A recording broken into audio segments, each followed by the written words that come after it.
with your host, Diva with Depression.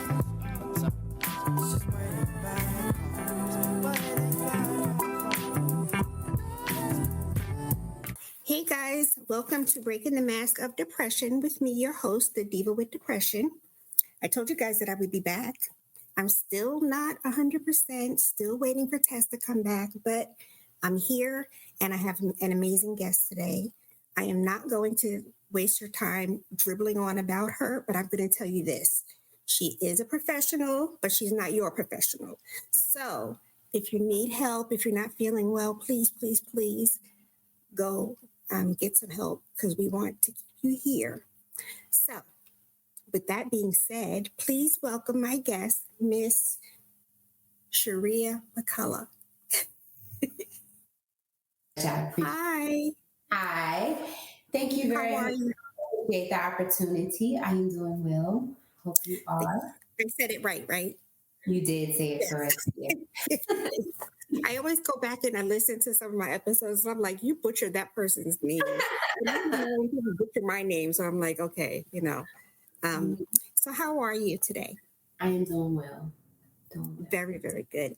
I want to thank you for coming on because you're a sister and you are a therapist. And that is, I think it's less than 3% of the therapists are sisters, Black women and Black men, actually, to include, I think Black men is even less than that, maybe 2%.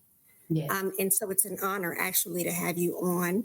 And okay, listen, I'm going to let you go ahead and introduce yourself. What's your name? Tell us your title. Tell us where you're at. Okay, so I am a licensed clinical social worker. My name is Shirria McCullough. I'm a licensed clinical social worker out of North Carolina. I am multi-licensed in North Carolina, South Carolina, Maryland, and Virginia. And I work with millennial ambitious Black women and Gen Z of color, millennial ambitious Black women who are struggling with symptoms of depression and anxiety, trying to manage all of the responsibilities of all of their roles and lacking self-care and boundaries, feeling lost in all of their roles and often feeling like they're failing. And so I work with those women, helping them to, one, redefine themselves as a married woman and a mom to a woman who is married and has children. So helping them to re-explore their own identity and utilize these roles to enhance that identity that they have identified for themselves or rediscovered. And then helping them to find their rhythm in managing all of their responsibilities, create and set boundaries, communicate them effectively, and, improve or cut some relationships to improve their life and eventually their mental health and well-being. And then with the Generation Z population, I am helping them navigate transitions, typically the adult transitions that come with shortly, ending high school, whether that's a transition into the workforce, transition into college, transitioning out of their mother's home, or even transitioning out of college into adulthood, like the real grown-up jobs and life, and helping them define the adulthood the way they want to live it on their own terms and communicate those terms to family members that may be disappointed or may not like, what they feel. I also help that generation redefine their relationships with their parents. Because I think a lot of times what happens is they go off to college and they recognize that the home that they came from or the parenthood that they had isn't normal. And so helping them navigate that and overcome any type of trauma that they may have experienced as a result of that. That's a mouthful. That is a mouthful. Thank goodness for you. Thank you. I love not see yourself as a mom, but a woman with children. I won't include the wife part because I'm not the wife part. But that was me, and it probably still is me, my whole identity being a mom, because that's just like the greatest role that I've played in my life, and I had a shitty childhood. So that's a wonderful way of putting it. I love that. Um, Now, speaking of moms, and nobody's going to believe that you have 5 kids, what are the age ranges? So my children are 25, she'll be 26 in September. And then I have a 21-year-old, and then I have a 20-year-old male, a 19-year-old male, and a 13-year-old male. Well, he'll be 13 in November. So yes. Wow. Wow. So does it help you to be a therapist working with some of those age ranges when it comes to parenthood? It does. So my oldest, the 26-year-old, is still considered millennial. So we are both millennials, but we're on different sides of it. And then the rest of my children are Generation Z. So helping them they help me to, communicate with the clients that come in, but then also, better understand some of the life situations that they have, their perspective on life situations that are completely different than what my perspective of was at their age. So yes, it does. It's very helpful. And the baby girl, the 21-year-old, she's really good at like calling me out on stuff. So she's the biggest. Sounds like mine. Yeah, it's always one that just has the mouth. Now, my youngest is the same age as your oldest, as she'll be 26 in January. And she's the one that keeps me in line, with the lingo and what's acceptable and what's not. And I know that I'm not a millennial. I'm much older than a millennial. So, there's a big difference in the way I think, and probably even the way you think, with the years difference. But so what made you decide to go into therapy? I know you were social work before. I was in Child Protective Services. It was kind of a pivot because of the pandemic. In Child Protective Services, I was an assessor, but I was the on-call and the after hours. So I walked into all sorts of cases. There was just a range of like very critical cases, domestic violence, severe domestic violence, child fatalities, but even like pick up this child who ran away to Florida. So it'd be things like that. And during the pandemic, we just lost a lot of resources, and our responsibilities in that role shifted. And it was becoming a struggle trying to manage my responsibilities as a mother and still do that job. So I pivoted out of that into a more clinical role. And I kind of just landed in private practice, honestly, because at the time that just seemed like it was going to give me the flexibility that mirrored being an on-call after hour social worker the most. And my family was having a difficult time with the transition. And so I just kind of like ran into it. And thank God it worked out for me. So you've been practicing for how long now? Since March 2021 was when I officially opened my private practice, but I've always done some type of clinical work part-time since I became licensed in 2012. That's awesome. So do you stick to just women, or have you had male clients? Funny thing is, I do have quite a few males, and as much as I target to millennial Black moms, I have a lot of white males who come to me. So, and sometimes I'm intrigued to see like, why me? Because that was not for you. And I've had, some that answer, they turn real red in the face, but they just feel like I've actually heard one white man said that he's always felt like Black women figure it out. That's wonderful. I was going to say that I think maybe part of it could be the interracial families, which probably there are more of them now than they were then. So I think that would be a wonderful thing to have them come in and sort of understand. But you have 3 boys, so I could see that it would probably be helpful and easier for you to, I say minister, but, be a therapist to men.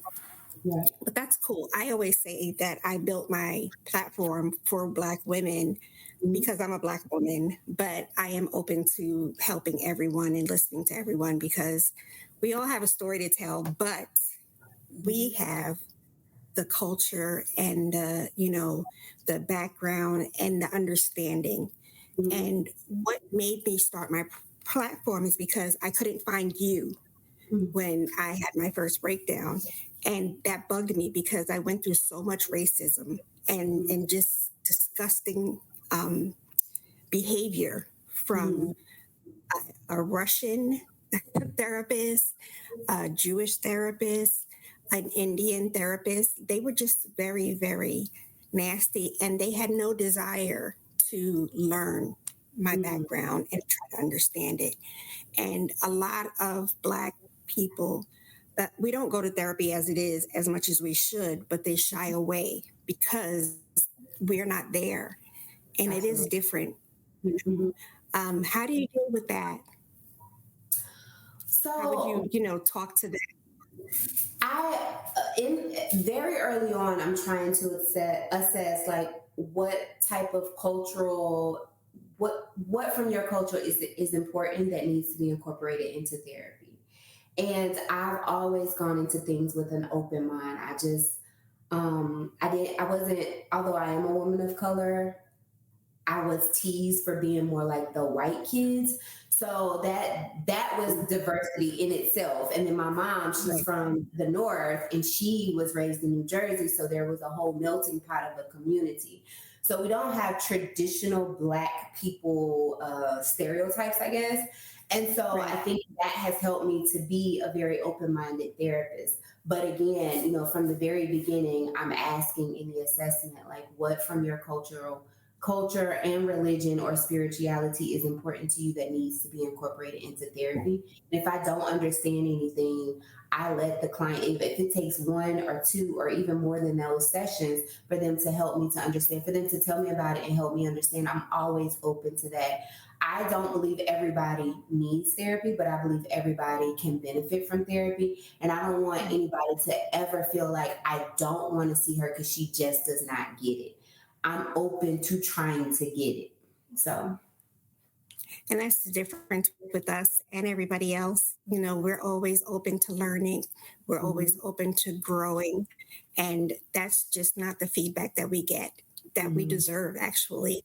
So that's awesome that you would say that. I want to say that I'm whispering, all of my incidents happened in New Jersey, wow, those instances with those therapists. mhm, But that's where I started my platform because I couldn't find a Black psych team. Not There were no psychiatrists, and there was mhm, one psychologist 30 to 40 minutes away. And wow, so, although we're not there yet, I'm so excited that there are more of mhm, us getting into this profession, even absolutely. more so your field, the therapy side of it, not the psychiatrist side, because of, like we were saying, that it's easier to help someone when you know their heart and know what they're going through. Mhm, Um, some therapists are very strict in their therapies. And I always, one of the funny things that I always say is, I hate DBT, I hate CBT, I hate the ABCs, everything. But there are some therapists that stick to their therapies. So, what mhm. type of therapies do you use in your practice? It's funny. I just had this conversation via TikTok yesterday, but I am a CBT therapist. But the way I implement CBT is very different than how it's taught by the book because the people who wrote the book don't have the problems that African American people have and other Exactly. people of color. And so Right. while I understand the concept of CBT to challenge the way you think and shift your perspectives, I'm not by the book. I'm not cookie cutter because our problems aren't cookie cutter. We don't have, Exactly. cookie cutter issues. Our issues are very diverse. And that's not to say that, white people's issues aren't diverse, but the people who wrote those books don't look like us. They don't have our influences. They don't come from our backgrounds. They may not have that multi-generational trauma. They just may not have had those issues. So again, while I understand the concepts of the CBT, the DBT, the family systems, I take that and center it or cater it to the child, to the actual individual. I appreciate that because it drives me nuts. And I will say that my hate for it, I'm not going to say hate, but my dislike came from going inpatient a couple of times. And that's what they want to stick to. And I know my last inpatient stay, I was very vocal about the fact that you have to allow, some wiggle room, because we're all different. And that book and that DSM-5 that doesn't fit everybody. And I hate the DSM-5. That I can say I hate, but we still have to do it. The symptoms, while the symptoms are the roadmap, they do look different in people of color. And so again, I mentioned how women, by the time they come to me, they feel like they're just failing in life. And they don't recognize that feeling of failure may be interpreted as a symptom of depression. But I'm always educating them as much as humanly possible, because one, of the stigma in mental health. And so I will let them know that, you may come to me and I will interpret this symptom as this, and you can go to somebody else, a person of color or a non-person of color, and they may interpret this symptom as something completely different. And I think that is also part of the stigma that prevents people from coming to therapy, is they have 5, 6, 7, 8 diagnoses. By the time they come to me, it's like, well, what you got? So I'm explaining that to help them feel comfortable. And I'm always open to include them in any type of, I'll bring it to their attention. Well, this symptom kind of sounds like this. So let's explore that more. But I just think it's, and I've gotten some flack about that. Like, they don't need to be included. And I just don't believe that. I don't believe that they don't need to be included. They need to know what's in their file. Right. Right. And I would think that you would want to work with the psychiatrist that's treating that patient. And I'm not shocked, because I've heard it like, oh, I'm not calling them, I'm not listening to them or whatever. And I'm like, well, if the psychiatrist is telling me that I have bipolar disorder and you're saying there's no way I don't, you're the professional. So you can explain to him why you believe I don't have bipolar disorder, which was one of my misdiagnoses. So what do you think is, and this is just your opinion, what has been the most successful therapy concept or type of therapy that you've used for, I'll say, for women above the young adult age? I would say that, so I've never used, like I said, one by the book method or methodology. So I always take, the ones that I am comfortable with, and I incorporate the skills based on where the client is. So I can't say that there has been one that has been effective, because I never just used one. But I think, I do love CBT just because it challenges the way you think, and it opens up those perspectives to see things differently.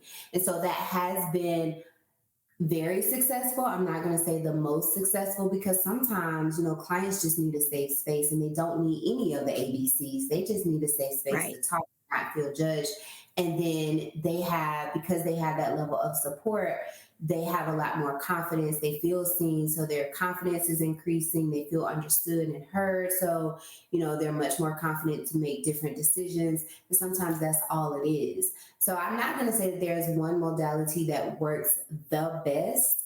I think it is a combination of, the ones that I use, which again is CBT, I use DBT, I've used acceptance and commitment therapy. But again, I'm centering it, catering it to the individual that I'm working with, and I'm meeting them where they are. That's cool. What age group is the young adult phase starting? So I prefer them to be 18 and up, and that is just because sometimes my experience has been parents want you to fix their children, and I just don't care to deal with parents when I'm trying to help a child go through their therapeutic journey. But I have taken some 16 and 17-year-olds, but I have a very intensive interview with the parent. And I just let them know, like, I'm not the therapist that is going to tell you what was said in the therapy session. I do let the child or the client communicate how they want to communicate. So if they curse, then they curse. If they call me, I won't be disrespected, but if they curse, and I'm not going to correct that. And so, I've had some challenges with that. Parents are like, well, no, I don't want you to let them curse. And I'm like, well, I'm not going to break the therapeutic bond to instill, your rules. And so, but typically I don't see anybody under the age of 18. So I'll come back to that in a minute. But do you see a major difference in the behaviors prior to COVID and after COVID, as far as the young adults are concerned? I've seen an increase in anxiety since COVID. I can't. I don't. With the population that I serve, the Gen Z population, I can't say that it's increased well, you know what? It actually has increased more since the new administration. But I can't, I can't say, I think they've just been much more vocal about it. I think it's always been there, but I think they've been much more vocal about it since COVID. And they're even more so, they're so socially aware. I don't remember being this concerned about what was going on in politics and what was going on around the world at their ages. And it's inspiring, but sometimes it's also the trigger.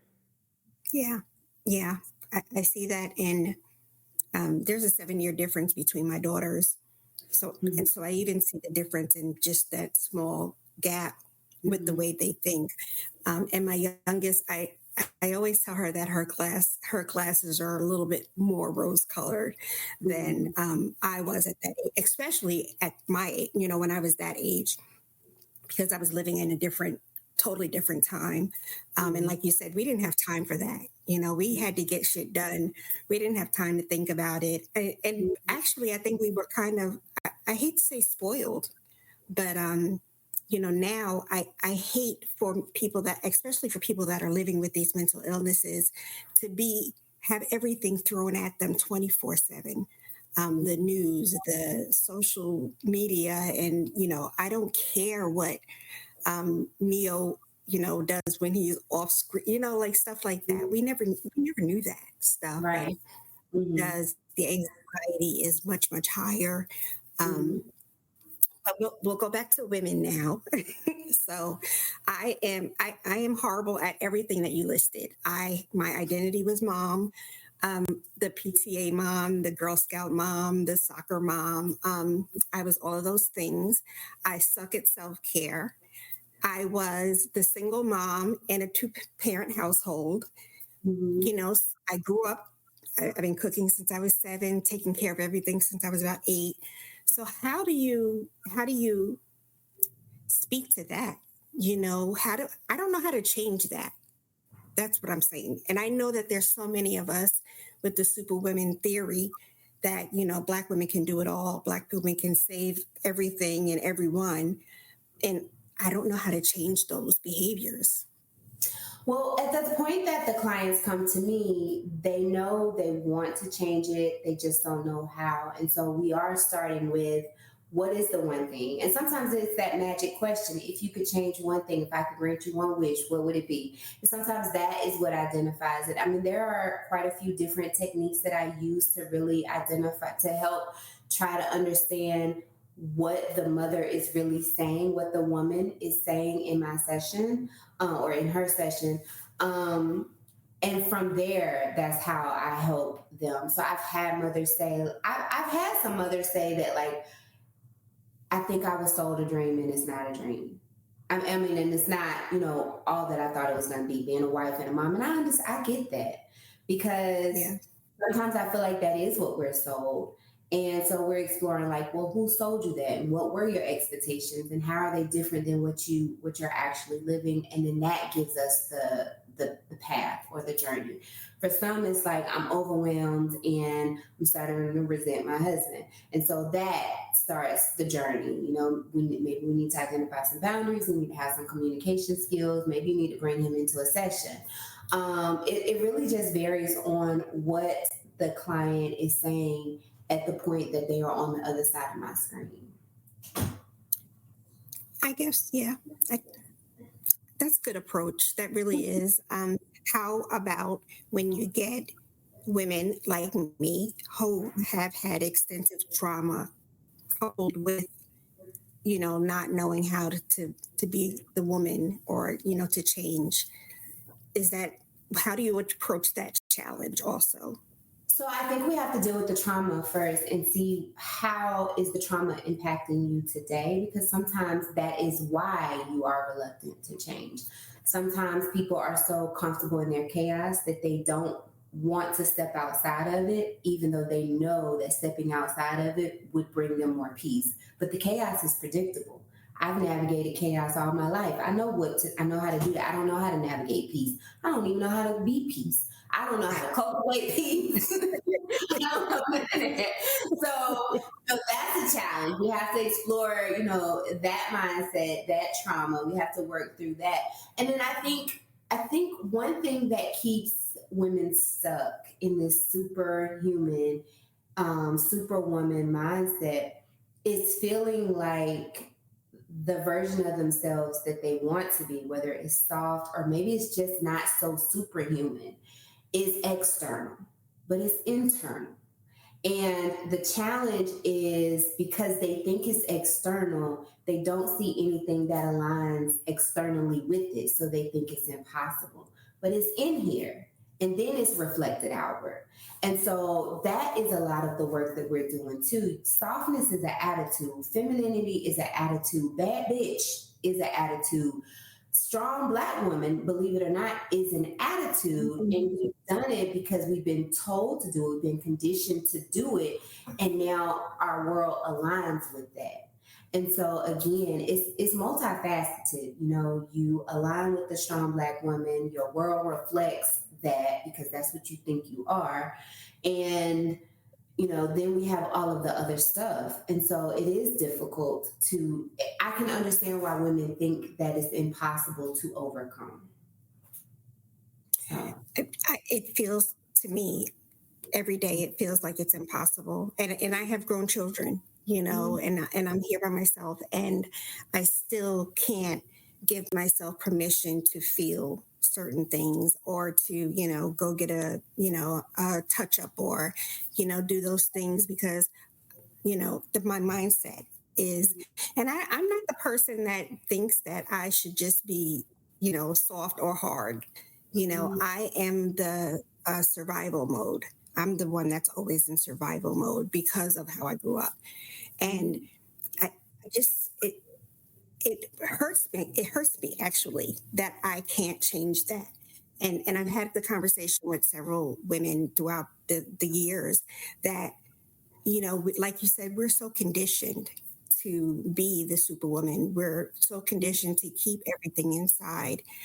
We yell at Black men and say that they don't share, but we don't share either. We share to an extent. Mm-hmm. There's no one in this world who knows who I really am.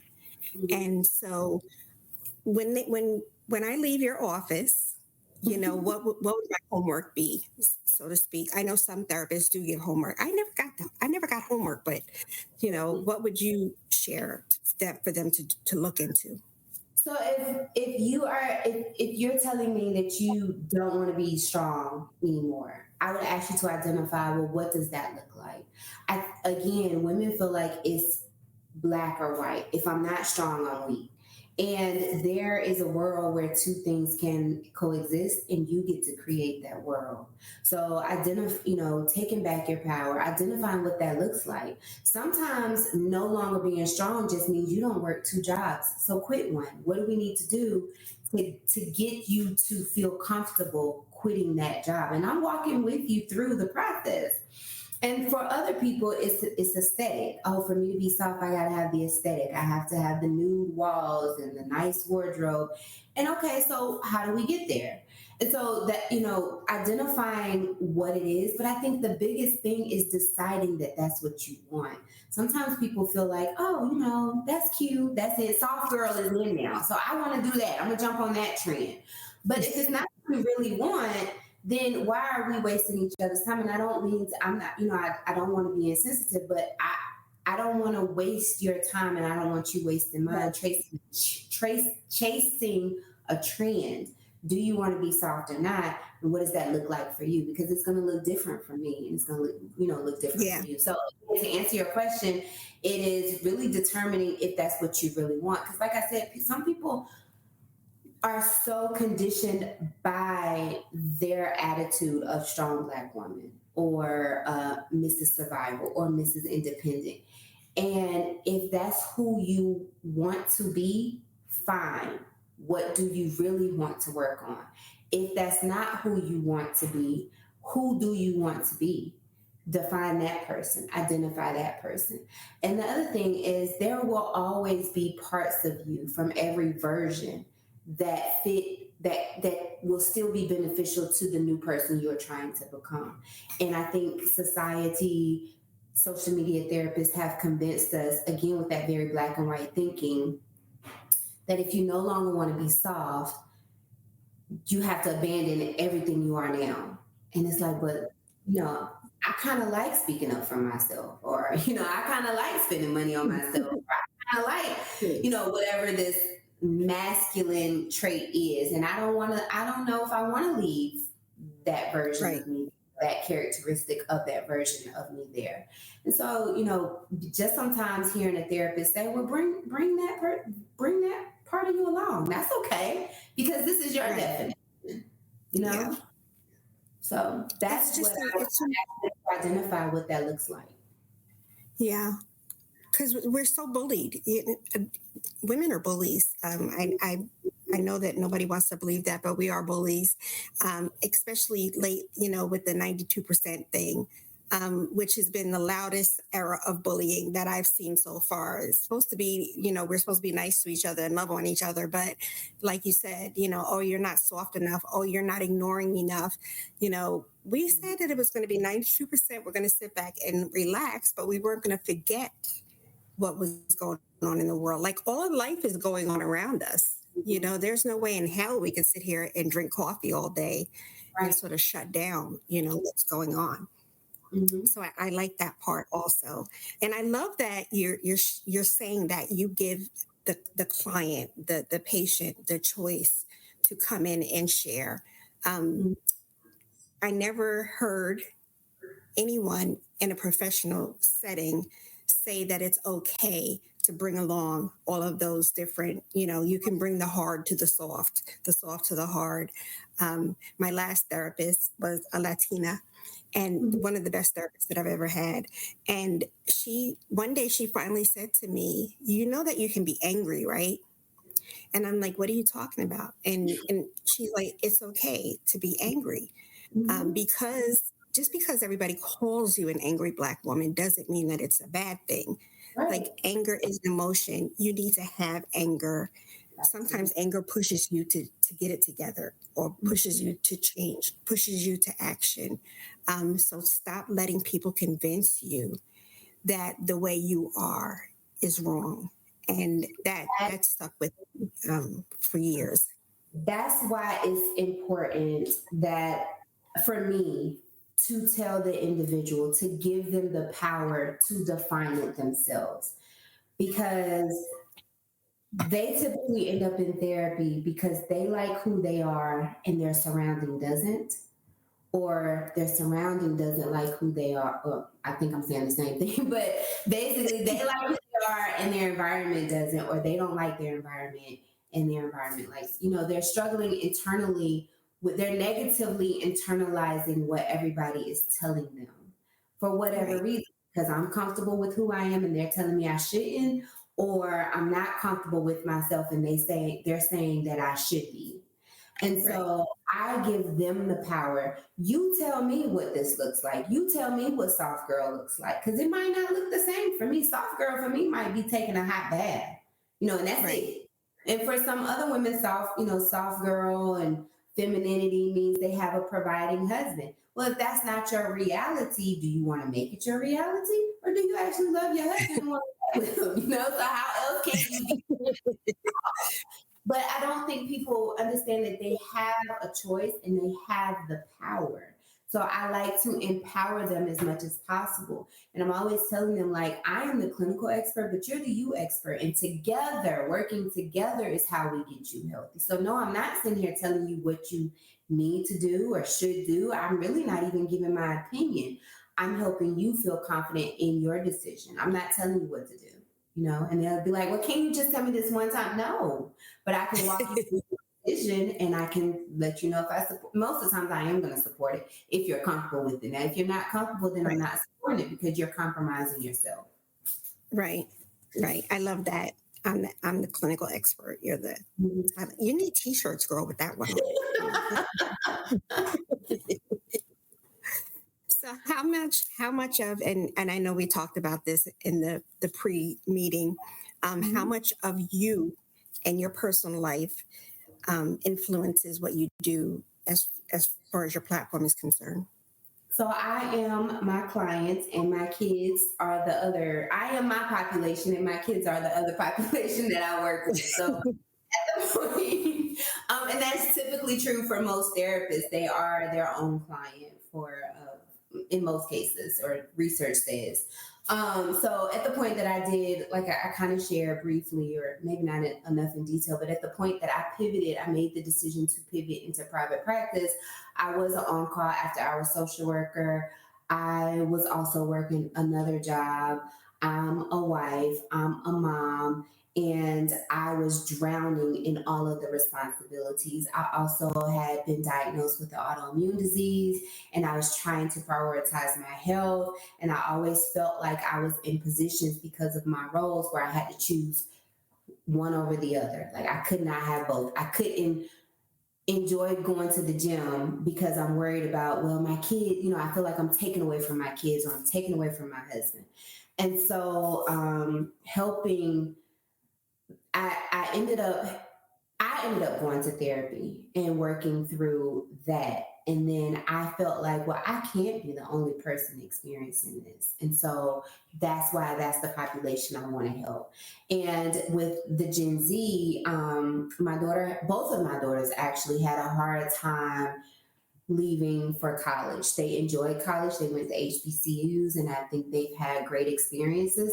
But leaving mom and leaving home and leaving Mimi and Papa was a difficult transition for both of them.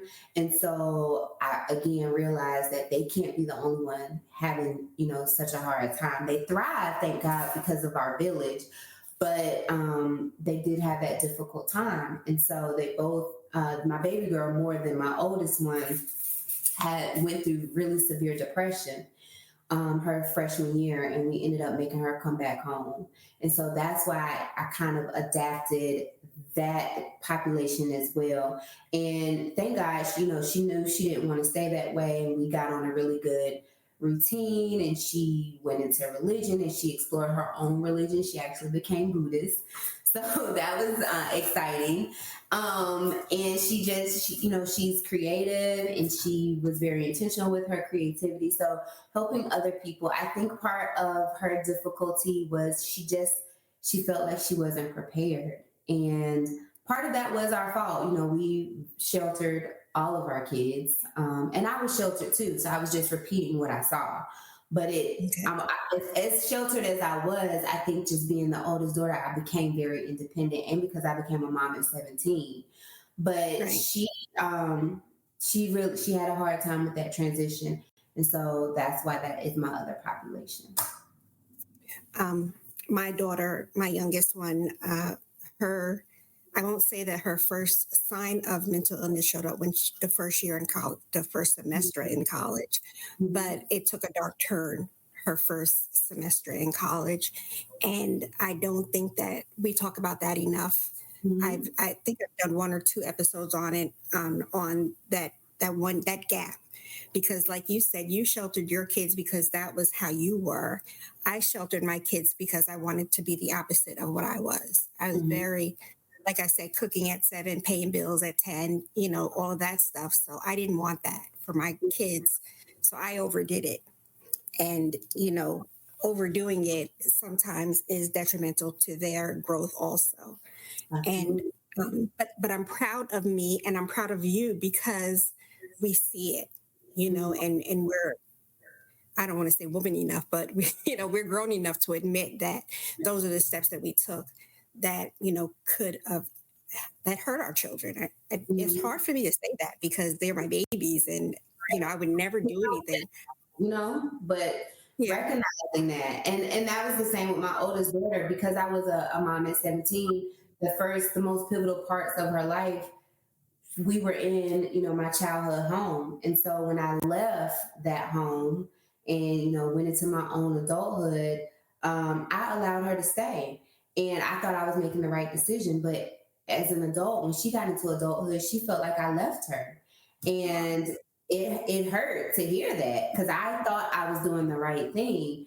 And, and a lot of times when the Gen Z population does come to me, that is part of their struggle, is they are already, sometimes what triggers their transition into adulthood is realizing or questioning how they were raised, and, no longer seeing their parents as superhumans or, superheroes, even recognizing that, no, you were strict and you possibly, took some opportunities away from me, or you were abusive.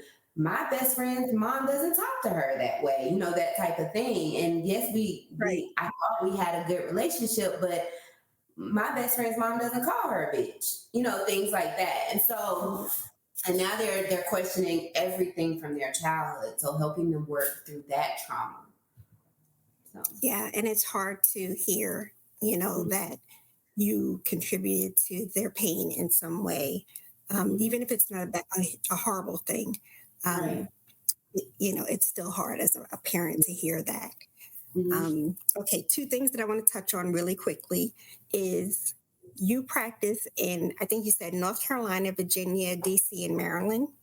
Maryland and South Carolina. North Carolina, South Carolina, Maryland, and Virginia. Yes. Oh, Maryland and Virginia. Okay. This is going to sound really funny, but so I've lived in North Carolina. I am from New York. So I know that there is a huge gap, and there's a whole different social gap bridge between the North and the South. And it's not a bad thing because, my family is also from Virginia. And I lived in Charlotte for 12 years the first time, 6 years, do you see a major difference in the way that women handle themselves between the Northern and the Southern women? I will say that, and I definitely don't want to sound stereotypical, but I will say that the women that I do work with that are in the Maryland, Metro DC, Virginia area are just much more direct about what they want out of life. And the women that I work with that are out of North Carolina and South Carolina, they know what they want, but they're not as direct or aggressive in making sure everybody else knows what they want or what their expectations are. And so that is the difference that I've noticed the most. And I will also say that some of the women that I work with from the North, they complain more often that people feel like they are angry. But that, that's not uncommon in any of the women. At one point or another, or multiple points, they have been identified as the angry, Black woman. Right. That's so... You're amazing. I love the explanations. I'm sorry, but I really am. I'm getting excited because these are conversations and they're explanations that we need to hear, that we don't hear. You know, these books aren't being written, and Mhm. you know they're using the big terms, and nobody has time for that. Right. And so I'm just so excited that you decided to share it with us. Um, Quickly, the autoimmune thing, and you don't have to say, you know, what you have, or I shared with you that I have Mhm. two. My daughter has one, and I know that everybody is always talking about, oh, you know, did fibro just show up? Did lupus just show up in Black women? No, it didn't. We're just finally being diagnosed properly. Mhm. That's not even 100%. Right. Do you see that there is a major link between having an autoimmune disease and the depression, anxiety? You know, does one trigger the other? Well, I definitely think that any type of health crisis could absolutely trigger some type of mental health crisis as well. I haven't seen a direct link between it. Now, I have had women who have shown up, and sometimes that is what triggers them. Is like they've gotten this diagnosis of PCOS or fibroids or fibromyalgia or lupus, and they're starting to lose their hair, or they're starting to experience some type of different, physical traits. And so that is what lands them in my chair. For me, it's called Behçet's, and it is very rare. I think I shared in our pre-call that it is so rare amongst Black women that my white gynecologist tried to tell me that's not what I had, even though the Black gynecologist in the office said that that's what that is. And so that was a moment. That was like a Black girl moment just for me, that she came in Right. and she was like, "Oh, that's that." And so what I have, like I said, is Behçet's, and it is not common amongst Black women, and it's not even as common in the United States. It's from a whole different country. And it is inflammation of the blood vessels. And so it's very difficult to get diagnosed because you don't have like symptom clusters that match. So because it's inflammation of the blood vessels, wherever my blood vessels get inflamed, that's where I have symptoms. So I just came off of vacation, and before we went to vacation, when I went to the urgent care, they tried to tell me I have sinusitis. I don't have sinuses. I've never had sinuses, but my sinuses were inflamed because that's where my blood vessels got inflamed, and I had the symptoms of sinusitis. So, and that's a frustration in itself, because I go to these doctors and I'm like, well, no, I don't have that. I just have the symptoms. I have this autoimmune disease, and this is what that is. And so my blood must be inflamed there. So, but thank you. And they feel like I'm telling them, their job, and it's like, well, Right. no, that's not what I'm saying. But I don't have that. I don't need to get on those sinus medicine. I just need a really strong dose of antihistamine, and you won't see me again. So, and so it is difficult, and I did grieve, the loss of my health. It was even more difficult for me because I am health conscious. I was raised that way. My mom walked and, changed our eating habits. We didn't eat red meat. Turkey and chicken, seafood, and no whole milk, things like that. So she didn't eat a lot of processed food. And I brought that into my adulthood. And so to think Right. I was doing everything right and still get sick, I struggled with that. And I was very physically active. I would work out, or, move my body, take my kids outside, get the sunlight, all of the things. And I still got sick. So I went through not a deep depression, but I did grieve the loss of my health. And I grieved because of what they said the risks were, which was because of the inflammation of the blood vessels. Two of the highest risks is an aneurysm or a stroke. Well, strokes don't kill, but aneurysms do. Don't typically kill. And so just, worrying about that. And then I just had to say, like, well, I'm just not going to be a victim. I'm just not. I'm going to take ownership over my health, and I'm going to prioritize getting better. And that's when all of the other life changes came along. I left daytime hours, and I got untraditional hours so I could have that break, and I could create me time, and I could prioritize working out, and I would have more time to cook meals. And I tried all the diets, vegan diet, inflammation diet, all of the things. And so it was a journey, but I haven't had a flare. I haven't had a major flare since 2019, I think. And I've been on medication since 2021. That's wonderful. That's wonderful. Congratulations. Because I know I did look up what you told me that your illness was, and I'm not even going to try to pronounce it again, but I did look it up because I'm always curious to hear, to read about these different things. Because, like you said, you go to the doctor and they just want to tell you what they think it is, or especially white male doctors, they don't listen to Black women at all. White female, doctors, I was told, yes, you have fibromyalgia. Yes, you have chronic fatigue syndrome. So we're going to do this, this, and this because your pain threshold is very high. And I had to have one doctor written up for that because she didn't understand that that's a stereotype and it's insulting, it's racist, offensive. And so, shut up and listen to what I'm saying. That's really what we have to say to doctors. I tell my daughter that all the time, both of them. Let them know, no, this is what's going on, not what you said. Right. We speak it for yourself. Let them know that they're not going to get away with half-assing you. And because having to fight for your health makes your health worse, right. And it's just really awful. And I'm so glad that you were able to get a diagnosis for something so rare. My biological father had myasthenia gravis. And when the first time that was the first time I had even heard of something like that.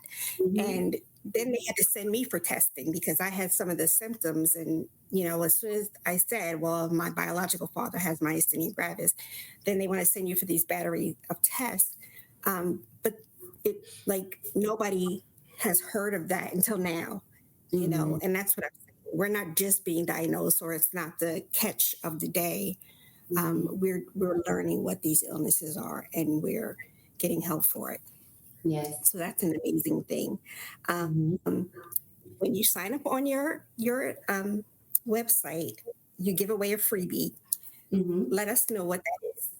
And what there may be several freebies at this point. I did create a self-care workbook, which makes self-care practical. It's not just, one thing to do.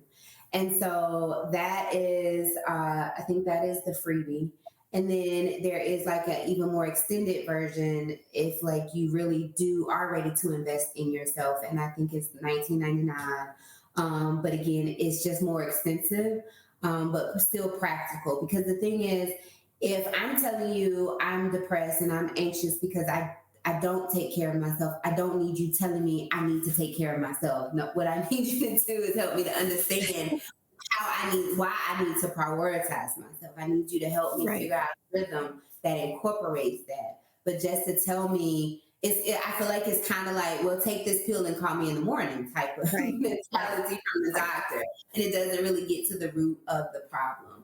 So the free version just, it gives you that, some of those tools to implement today, because there's the stigma from around mental health, but then there's also well, this has been working me for so long, why should I change it? And, and I'm not, if you're at that mindset, you're not ready to move forward, but I will give you this for when you are. So that's what that is. And I do, on my website, I also blog weekly, and I share therapeutic advice specific for the ambitious Black mom on my Instagram. The Gen Z I target through TikTok, because that's where they are. But I give a lot of helpful information on Instagram for that population, and Facebook. And they're all the same handle, mentalwellnessccs.com. Or CCS, I'm sorry, Mental Wellness CCS. I'm going to make sure that I have that information. And you're virtual also. Only virtual? Yes, only virtual right now. That's just wonderful. And it really works for populations, honestly. The moms, they don't, there are some moms who are waiting for me to get an office just because they're so invested now in their self-care that like they see therapy as that. But for both of the corporate mom, the ambitious mom, entrepreneur mom, and then the mental load that even just attending a session can add. I gotta find somebody to watch the kids. I might have to take the kids. I gotta make sure those kids eat. They might have homework. I don't want to take away from their homework because I got issues. And so I just try to make it as easy as possible. Yeah. And I thought that we would stick to that after the COVID, once they saw how well it worked for everyone. One of my sisters, my bestie sisters, she has to, be home full time to take care of her child. And they tried to get her to go back in the office. And she's like, no, I'm not. So you just have to find somebody else. It was working, but here again, these frumpy men telling us what to do. Okay, so you're virtual and you are, say your states again. North Carolina, South Carolina, Maryland, and Virginia. Okay. Give us one of your favorite tips for everyone across the board, the ambitious woman, Black woman, and the teen or young adults. I'll give my favorite quote. Whatever you think you can or you think you can't, you are right. Thank you so much.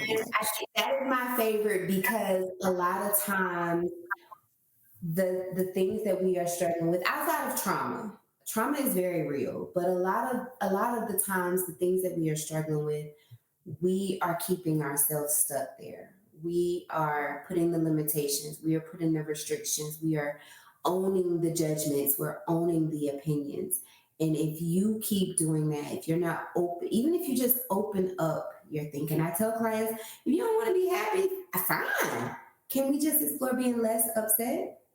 Can we explore being a little less anxious? I don't want you to go from all the way over here to all the way over here, but can we 0.1% of a step? Right.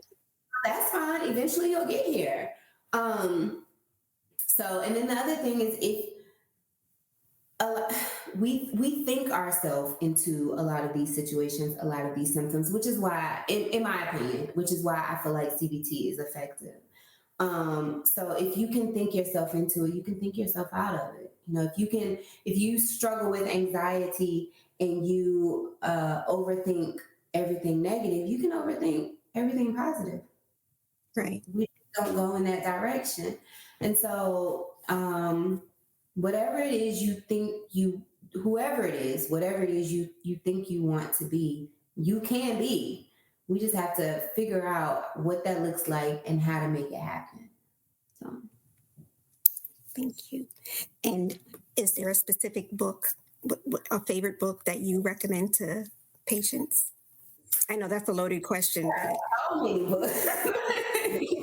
I would say that for Gen Z, the biggest, because most of the individuals that I see in Gen Z are thinking they are experiencing symptoms of anxiety. My favorite book that I've most recently read is Don't Believe Everything You Think, and that is by something Wynn, Joseph Wynn, I think. I think it's Joseph Wynn. I know I have it in my cart, my library card. I love that book. It's an easy read, and it really breaks down how we think contributes to our own suffering. And it makes it very practical and understandable.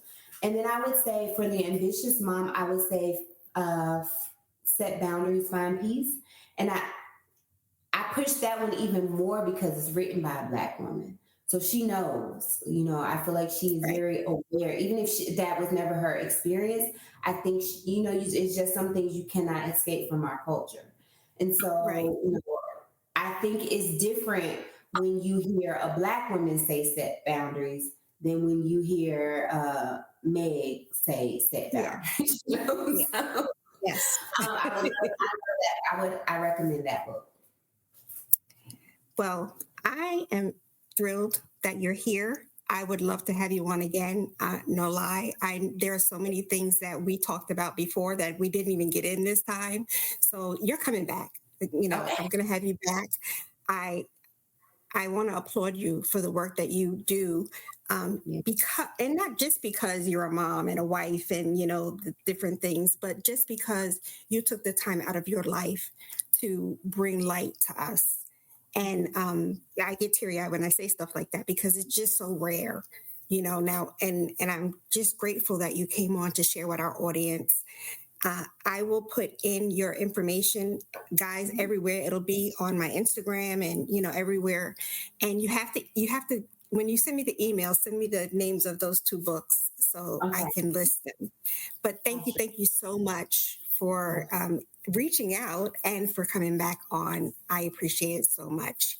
No problem. And I would love to come back. I would love to. So.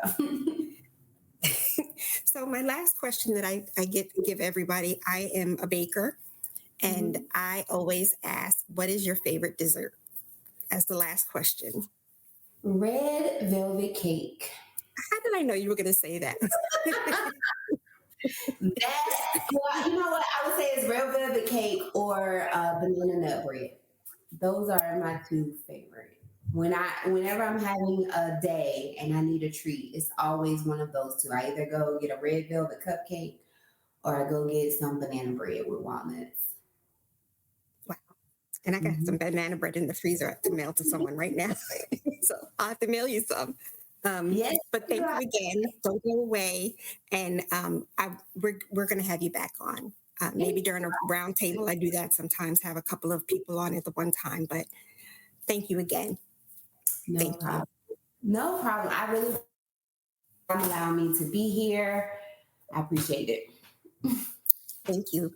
Don't go anywhere. Okay. Well, guys, listen, I know that we may have gone a little longer than I'm used to, but it was worth it. And I hope that you guys take everything in.